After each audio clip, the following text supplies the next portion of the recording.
And with the price of everything increasing, Australian businesses are facing a cost crunch. How do they balance the growing cost of service delivery with maintaining profitability as well? Lucky enough for us, I've got Ingrid Maynard, the founder of The Sales Doctor, who's here to discuss how businesses are facing some rocky times in the months ahead and will need to find new ways of doing business if they want to survive. Good to see you, Ingrid. How are you? Yeah, fantastic. Thanks for having me on, Mike. So as I mentioned there in that intro, things are looking a little bleak. What are the issues faced by businesses as we head into the back end of 2022 that you've seen? Yeah, I think that, cost increases, like you've just mentioned, are top of mind for many businesses, and they're coming at them from everywhere. There's just so many issues impacting businesses all at once. So costs are escalating. You've got a 7% prediction inflation rate by the RBA, heading towards the back end of 2022. They're sort of saying by December we should get there. They're already feeling it. You've got, so for example, if you, I don't know about you, but I went to the supermarket on the weekend and saw $10 lettuces, and, they were as big as your fist. So if Wow. you're in hospitality and each lettuce is costing you that, it doesn't take a rocket scientist to work out that the cost of doing business has escalated enormously. And that's just one ingredient. You also think about any business that's, needs, distribution, logistics, transport, and all of those costs, $2 plus per litre, adding on to, energy costs going up, inflation going up, there's wage increases going, that people have to factor in. And then they've got, a staff shortage as well. So you've got 1 in 3 businesses struggling to find the right staff. It's about 76% of businesses that can't find, that are looking for staff that Yeah. can't find them, according to Business Australia. And then a further 50+% of those businesses that can't find people with the right skills. So it's a perfect storm for a very challenging time ahead for most businesses. Yeah, and when you lay it all out like that, it certainly starts to compound the issues we're facing. It seems to be quite a daunting task to overcome them. But Yeah. how should businesses perhaps deal with the cost increases that they are facing, Ingrid? Have you got any insight there? Yeah, absolutely. I think the first thing that businesses have to do is do as much as they possibly can to lock in their own contracts now. And I mean that from both sides. So when it comes to paying expenses, the more they can do to lock in prices and pay up front, as much as cash flow will allow, the better. And then they can kind of have a little bit more insight into their planning. Also, just to be able to lock customers into contracts as well as much as they possibly can, and perhaps even offering incentives for payment up front, just so that they maximise their cash in the bank, so that they've got a little bit more flexibility.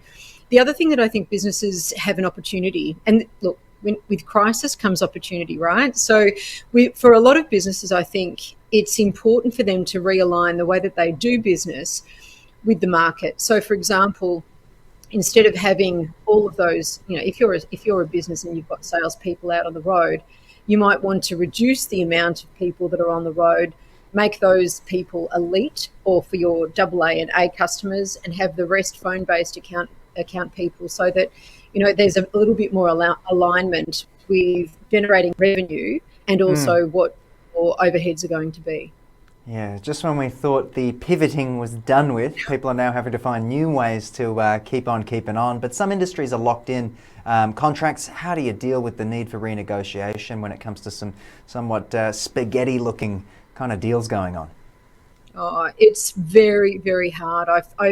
My heart goes out to the property development industry, because they're such a massive employer, and really, when they get a cold, the rest of us get a flu, and so it's such a critical industry, and yet we're seeing that a lot of those housing development companies going under because they can't fulfill the contracts because of what they'd locked in maybe 12, 18 months ago.